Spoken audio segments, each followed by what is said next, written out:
సంస్థాపనార్థాయ సంభవామి యుగే యుగే. శ్రీ శ్రీ ఆచార్య ప్రబోధానంద యోగీశ్వరుల వారికి, జగద్గురు అయిన శ్రీకృష్ణ భగవంతునికి నమస్కరించుకుంటూ భగవద్గీత విశ్వరూప సందర్శన యోగము అనే అధ్యాయంలో 48వ శ్లోకము గురించి తెలుసుకుందాము. నవేద యజ్ఞాధ్యాయ నైర్న దానైర్న చక్రీయాభిర్న తపోభిరుగ్రైః ఏవం రూపశక్య అహం నృలోకే ద్రష్టుం త్వదన్యేన కురు ప్రవీరా. ఈ శ్లోకము నిరాకారము గురించి తెలియచేయబడిన శ్లోకము. భావము: వేదముల చేత కాని, యజ్ఞముల చేత కాని, దానముల చేత కాని, ఉగ్ర తపస్సుల చేత కాని ఈ రూపము గల నన్ను తెలియజాలరు. జగతిలో నీవు తప్ప నన్ను చూచిన వారు ఎవరూ లేరు.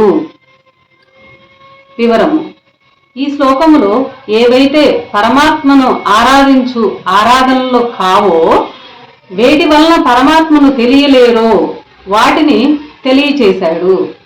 నేటి కాలములో వేదములు తెలిసిన స్వాములు, యజ్ఞములు చేయు గురువులు, చేయించు ధనికులు, దేవతల ప్రసన్నము కొరకు తపస్సులు చేయు సన్యాసులు, దానము చేయు ఔదార్యులు గొప్ప జ్ఞానులుగా, దైవజ్ఞులుగా చలామణి అగుట సహజమే.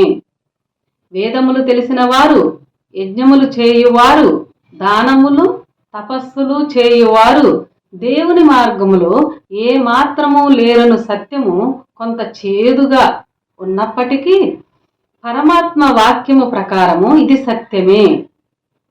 దైవమునకు వ్యతిరేకమైనది మాయ. మాయ పరమాత్మ వైపు ఎవరినీ పోకుండా తన వైపు ఉండునట్లు యజ్ఞ దాన తపస్సులను సృష్టించి వాటి చేత దైవ మార్గములో ఉన్నట్లు భ్రమింపచేసింది. దేవుడే స్వయముగా ఇవి నన్ను తెలియ మార్గములు కావని చెప్పినప్పటికీ నమ్మనంత లోతుకు మనల్ని తనలో ముంచివేసింది మాయ. అందువలన ఇప్పటికైనా ఏవి దైవమును తెలియ మార్గములో, ఏవి కావో తెలియటం ముఖ్యము. ఈ విషయము విశ్వరూపము చాలించునప్పుడు చివరిలో చెప్పినది.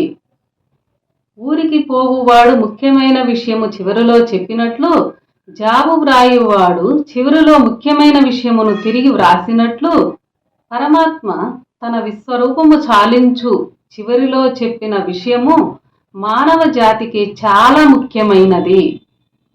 భగవంతునిగా కాక పరమాత్మ స్వయముగా తన విశ్వరూపము నుండి ఇచ్చిన సందేశము చాలా ముఖ్యమైనది. పరమాత్మ విశ్వరూపములో నుండి చెప్పినవే రెండే విషయములు. నేనే కాలమునై ఉండి అందరి పుట్టుకను కలిగించి చివరకు మృత్యువు అగుచున్నాను. రెండోది, వేదముల వలన, యజ్ఞముల వలన, దానముల వలన, తపస్సుల వలన నన్ను ఎవరూ తెలియచేయలేరు, తెలుసుకోలేరు. పరమాత్మ తెలిపిన ఈ రెండు విషయములు జీవరాశులకి చాలా ముఖ్యమని తెలియాలి. పరమాత్మ తెలిపిన ఈ రెండు విషయములు జీవరాశులకు చాలా ముఖ్యమని తెలుసుకోవాలి. మన ఆరాధనలు బట్టి మనము పరమాత్మ వైపు ఉన్నామా లేక ప్రకృతి వైపు ఉన్నామో ఆలోచించుకోండి. ప్రకృతి అంటే మాయ లేక సాతాన్ లేక సైతాన్ అని అనవచ్చు. ప్రకృతితో కూడుకున్న నా గుణములు అనగా మాయతో కూడుకుని ఉన్నవి అని ఇక్కడ తెలియచేశారు. అందరికీ నమస్కారం.